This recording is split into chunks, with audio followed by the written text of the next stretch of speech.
അപ്പൊ guys welcome back to my YouTube channel again. അപ്പം എങ്ങനെയുണ്ട് നമ്മളെ ബിഗ് ബോസ് ഒക്കെ സീസണൊക്കെ എങ്ങനെ പോന്നു? അടിപൊളിയല്ലേ? ഉഷാറല്ലേ?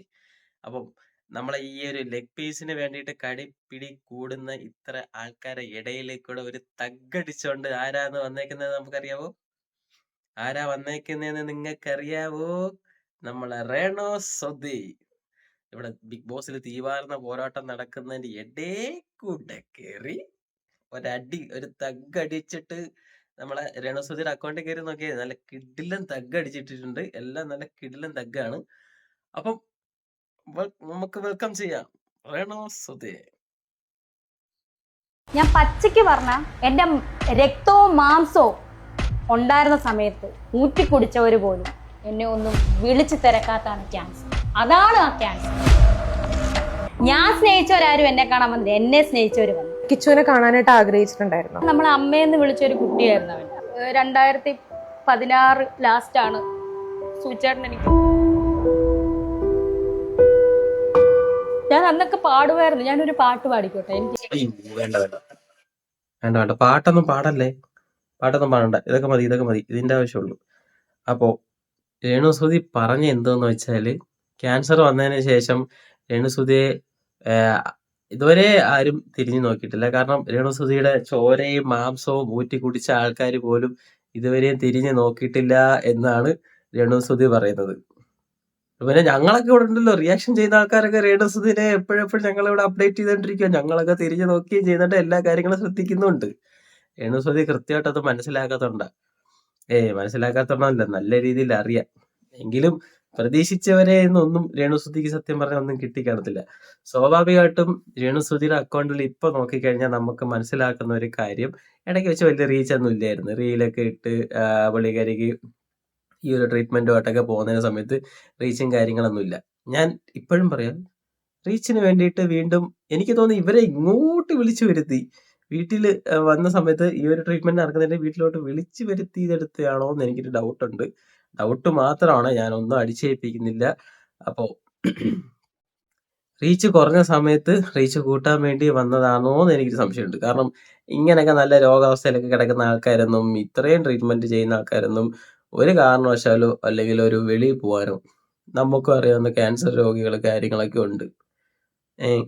എന്നിട്ട് ഈ രേണുസുധി പറയുന്നത് എന്താ വെച്ചാല്, ഞാൻ അതിനെ അതിജീവിച്ചു വന്നു. എത്ര 4th സ്റ്റേജ് എന്നൊക്കെയാണ് പറഞ്ഞേക്കുന്നത്. ഇനിയിപ്പോ ഉള്ളയാണോ ഇല്ലയോന്ന് അറിയാൻ പറ്റത്തില്ല. പക്ഷെ നമ്മളൊക്കെ കണ്ട ക്യാൻസർ ഉള്ള ആൾക്കാരൊക്കെ എന്ന് വെച്ചാല്, സത്യം പറഞ്ഞാൽ നമുക്കൊരു ഈ മാസ്ക് യൂസ് ചെയ്യാതെ അവരുടെ അടുത്ത് പോവാനോ അങ്ങനത്തുള്ള കുറെ ഇതുണ്ട്. രേണുസുധിയിൽ അത് ഞാൻ കാണുന്നില്ല എന്നാണ് എനിക്ക് പറയാനുള്ളത്. നിങ്ങൾ ആദ്യമേ അത് മനസ്സിലാക്കുക. നിങ്ങൾ കാണുന്നവരുണ്ട്. ഞാൻ രേണുസുധിനെ കുറ്റം പറയാന്ന് വിചാരിക്കരുത്. നിങ്ങൾക്ക് അറിയാവുന്ന ആൾക്കാരെ കാണുമല്ലോ, ഈ ഒരു ക്യാൻസർ ട്രീറ്റ്മെന്റിന് നമ്മളൊരാളെ കാണാൻ പോകുമ്പോഴോ അല്ലെങ്കിൽ ഒരു ട്രീറ്റ്മെന്റ് ചെയ്യുന്ന ആൾക്കാരെയൊക്കെ അതിനൊരു ഇതൊക്കെ ഉണ്ട്. ഇപ്പൊ ഈ 4th സ്റ്റേജ് കഴിഞ്ഞ് കഴിഞ്ഞാൽ ഈ ഒരു രേണുസുധിയാണ് പറഞ്ഞേക്കുന്നത് 4th സ്റ്റേജ് ആണ്, അതാണ് ഇപ്പം അതൊക്കെ പറഞ്ഞിട്ടുണ്ട്. അതെങ്ങനെ പോസിബിൾ ആകും? നിങ്ങളൊന്ന് ആലോചിച്ച് നോക്കേ. അടുത്തത് പറ.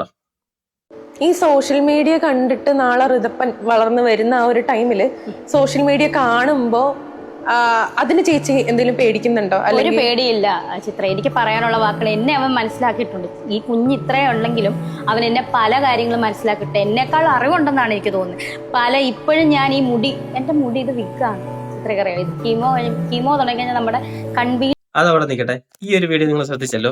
ഇതിന്റെ വേറൊരു വീഡിയോ ഇതിനകത്ത് തന്നെ ഇന്റർവ്യൂവിനകത്ത് തന്നെ പറയുന്ന ഒരു കാര്യമാണ്. ഇത് തന്നെ ഞാൻ വേറൊരു രീതിയിൽ ഞാൻ കാണിച്ചു തരാം. സത്യം പറഞ്ഞാൽ ഇവര് പറയുന്നതിനകത്ത് രാഹുൽ ദാസിന് എന്തും പറയാം, അത് കുഞ്ഞ് അവനെന്ത് പറയാം. രേണുസുധിക്ക് ഒന്നും പറയാൻ പറ്റത്തില്ല.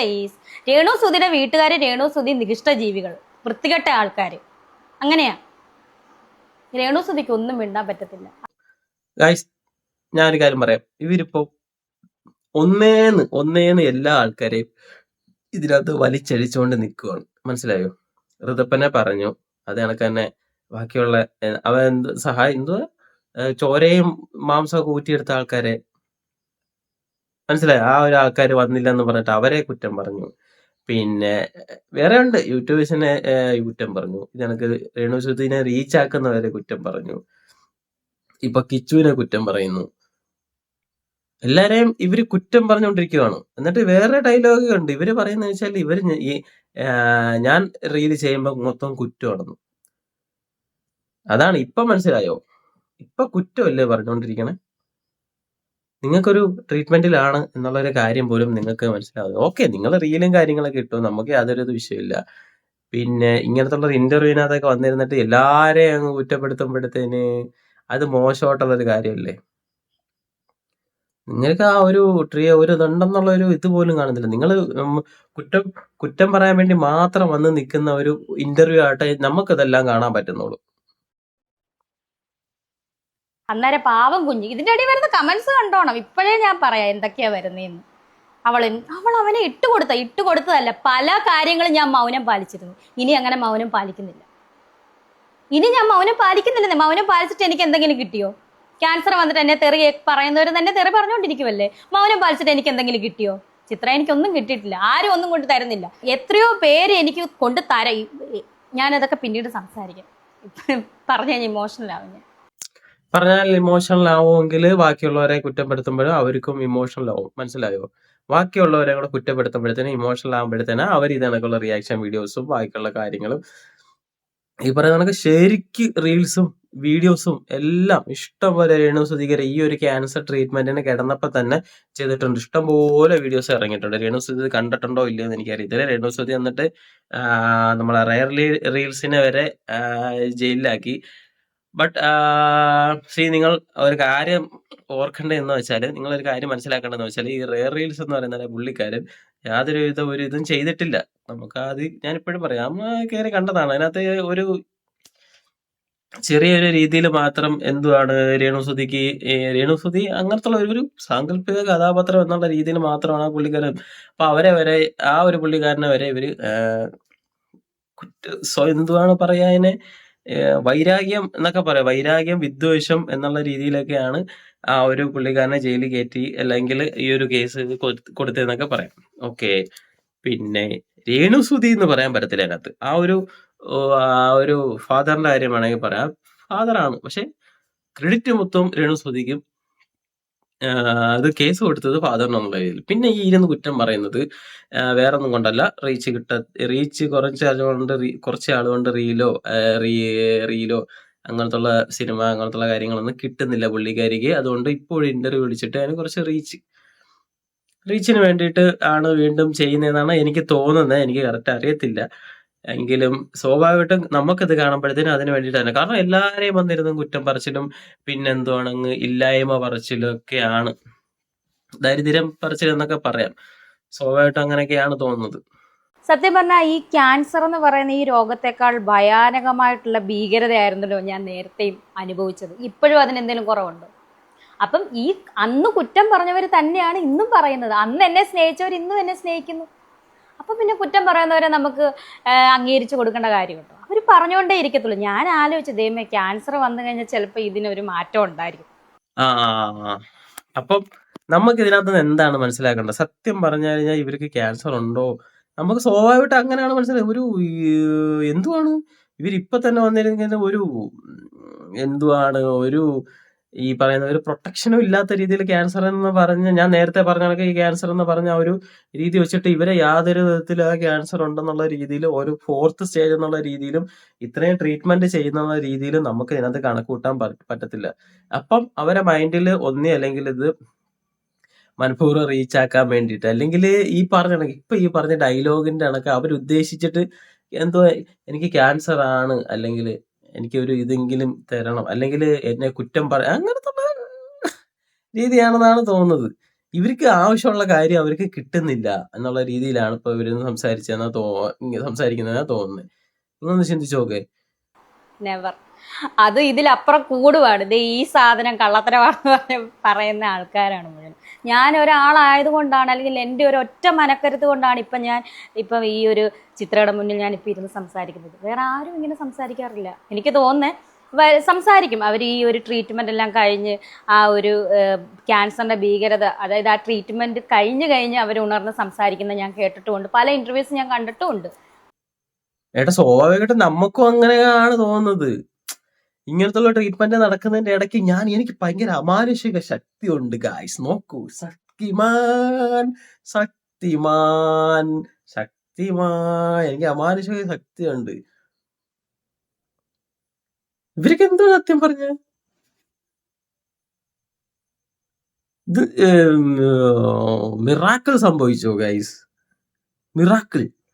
വാവ്, 4th സ്റ്റേജ്, അത്രയും ക്രിട്ടിക്കൽ ആയിട്ടുള്ള ഒരു സ്റ്റേജ്. അങ്ങനത്തെ ഉള്ള സ്റ്റേജിൽ വന്നിരുന്ന് ഫുൾ പവറോടെ വന്നിരുന്ന് ഇന്റർവ്യൂ എടുക്കുന്നു, റീല് ചെയ്യുന്നു. ഫോട്ടോ ഓക്കെയാണ്, ഒരു സോണുണ്ട്, അവർക്ക് റൂമുണ്ട്, കാര്യങ്ങളുണ്ട്, ഓക്കെ. ഇത് ക്യാമറ, ഈ പറയുവാണെങ്കിൽ ക്യാമറ, റേഡിയേഷൻ ആണ്ടോ ഇരിക്കുന്ന ഇന്റർവ്യൂ ചെയ്യാൻ വരുന്ന ആങ്കർ പോലും ഒരു മാസ്ക് ഇട്ടിട്ടില്ല. ഈ ഒരു പുള്ളിക്കാരി രേണുസുതി എന്ന് പറയുന്ന ഒരു പുള്ളിക്കാരി മാസ്ക് ഇട്ടിട്ടില്ല. അതിനുള്ള ഒരു പ്രിപ്പറേഷൻ പോലും ചെയ്തിട്ടില്ല. ചുമ്മാ ഓപ്പൺ ഏരിയയിൽ വന്നിരുന്ന് ചെയ്യുന്നു എന്നുള്ള രീതിയിൽ. എന്നിട്ട് ഇതിനകത്ത് വന്നിരുന്ന് പറയുന്നുണ്ടോ, ഈ എഡിറ്റ് ഇങ്ങനത്തുള്ള സ്റ്റേജ് ഞാൻ കണ്ടിട്ടില്ല, എനിക്ക് മാത്രമേ ആ പവർ ഉള്ള രീതിയിലാണ് ഇവർ സംസാരിക്കണം. നമുക്ക് ഇതൊക്കെ ഒന്ന് സത്യമാണോ ഇല്ലെന്നൊന്നും നമുക്ക് അറിയണോ ഇല്ലെന്ന് താല്പര്യമൊന്നുമില്ല. പക്ഷെ കാണിക്കുന്ന അഭിനയാണോ ഇല്ലയോന്ന് നമുക്ക് ഇനി എന്തുവാന്ന് അറിയാൻ വയ്യ. പക്ഷെ അങ്ങനെ ചെയ്ത് വിട്ടുന്നെങ്കിൽ സത്യം പറഞ്ഞാൽ രേണുസുതിയുടെ കരിയർ പോകുന്ന ഒരു രീതിയിൽ തന്നെ പോകത്തുള്ളൂ. അപ്പോൾ അതിന് വേണ്ടിയിട്ട് കുറെ ആൾക്കാരോട് ശ്രമിക്കുന്നുണ്ട്. ഇവര് കാണിക്കുന്ന അഭിനയാണോ അല്ലയോ എന്നൊക്കെ ഉള്ള രീതിയിലൊക്കെ നോക്കുന്നുണ്ട്. അപ്പം ബാക്കി പറ. പക്ഷെ എനിക്ക് തോന്നുന്നില്ല ഇങ്ങനെ സംസാരിക്കുന്നത്. അതിന് നമുക്കൊരു മനക്കരുത്ത് വേണം. അത് നേരത്തെ എൻ്റെ ലൈഫിൽ ഇപ്പം എനിക്ക് 34 വയസ്സ് കഴിഞ്ഞു. അതായത് സെപ്റ്റംബർ 7 ആകുമ്പോൾ 35 വയസ്സിലോട്ട് കടക്കും. അപ്പം ഇതിനകത്ത് ഞാൻ അനുഭവിച്ചെന്ന് പറഞ്ഞാൽ വളരെ ഇപ്പം ഈ ചിത്ര പറഞ്ഞ പോലെ ക്യാൻസർ വന്നിട്ടും എന്നെ വെറുതെ വിടുന്നില്ല. അപ്പം അതിലപ്പുറം ഞാൻ അനുഭവിച്ചിട്ടാണ് ഇവിടെ നിൽക്കുന്നത്.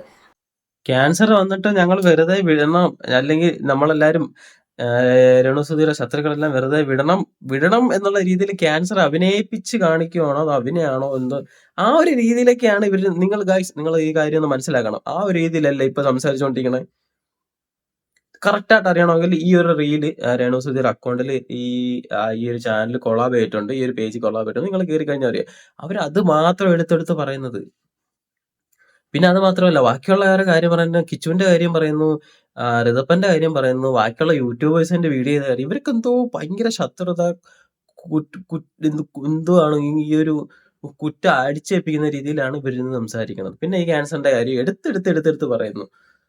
ക്യാൻസർ വന്നിട്ട് വെറുതെ വിടുന്നില്ല, ക്യാൻസർ വന്നിട്ട് എനിക്കാണ്, ക്യാൻസർ വന്ന രോഗികളെല്ലാം ഇങ്ങനെ എണീറ്റ് നിന്ന് സംസാരിക്കുന്ന പോലും ആർക്കും അറിയത്തില്ല, ശക്തിമാനാണ് എന്നുള്ള രീതിക്കാണ് ഇവർ സംസാരിക്കുന്നത്. പിന്നെ അതൊക്കെ പോട്ട്, നമ്മളെ ബിഗ് ബോസ് സീസൺ 8 ഇപ്പൊ തീപാറുന്ന പോരാട്ടത്തിൽ കൂടെ ഇങ്ങനെ നടന്നുകൊണ്ടിരിക്കുന്നത് നിങ്ങളെല്ലാരും കൺകുളിർക്ക് കണ്ടുകൊണ്ടിരിക്കുന്ന സമയത്താണ് നമ്മളെ രേണുസുതി കയറി വന്ന് കുഴപ്പമില്ല വിട്ടാരെ, നമുക്ക് വീണ്ടും തിരിച്ച് നമുക്ക് എവിടെ പോണം, ബിഗ് ബോസിലൊക്കെ പോണം. You stop talking. Do you understand? അല്ലെങ്കിൽ we leave you all now. Okay. ഇവിടെ കളിച്ച് ജയിച്ചാൽ മുന്നോട്ട് പോകാൻ പറ്റും. ഇനി ഫെയർ ആണോ അൺഫെയർ ആണോ നമുക്ക് പബ്ലിക് തീരുമാനിച്ചോളൂ. ഇനി കളിച്ച് ഞാനൊരു കാര്യം ചോദിക്കട്ടെ. കണ്ട നമ്മളെ ബിഗ് ബോസിലെ പോണ പോക്ക് കണ്ടോ? ഞാൻ നേരത്തെ പറഞ്ഞ കണക്ക് ഒരു ലെഗ് പീസിന് ഒരു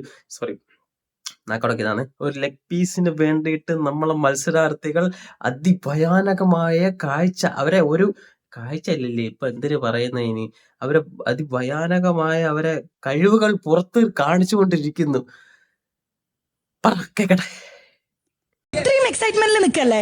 ഇന്നലെ ആ ഒരു ടാസ്കിൽ നിങ്ങൾക്ക് വിജയിക്കാൻ പറ്റിയില്ല, അപ്പൊ വിഷമം ഉണ്ടായിരുന്നോ? ഇന്നലത്തെ കളിയുടെ കാര്യം പറയുകയാണെങ്കിൽ ആക്ച്വലി ഇവിടെ ജസ്റ്റിസ് സർവ് ചെയ്തിട്ടില്ല. അതായത് നമ്മൾ പൂജനെ സത്യം പറഞ്ഞാൽ ഒരു ഗെയിമിന്റെ ആ ഗെയിം ബോർഡ് വായിച്ചു നോക്കുമ്പോൾ നമുക്കറിയാം ലോക്ക് ഓപ്പൺ ചെയ്തവർക്ക് മാത്രമേ ആ റൗണ്ടിലേക്ക് പോകാൻ പറ്റുള്ളൂ. പൂജ കരഞ്ഞത് കാരണം മാത്രം അവിടെ ഒരു ഇമോഷണൽ സീൻ ഉണ്ടാക്കിയ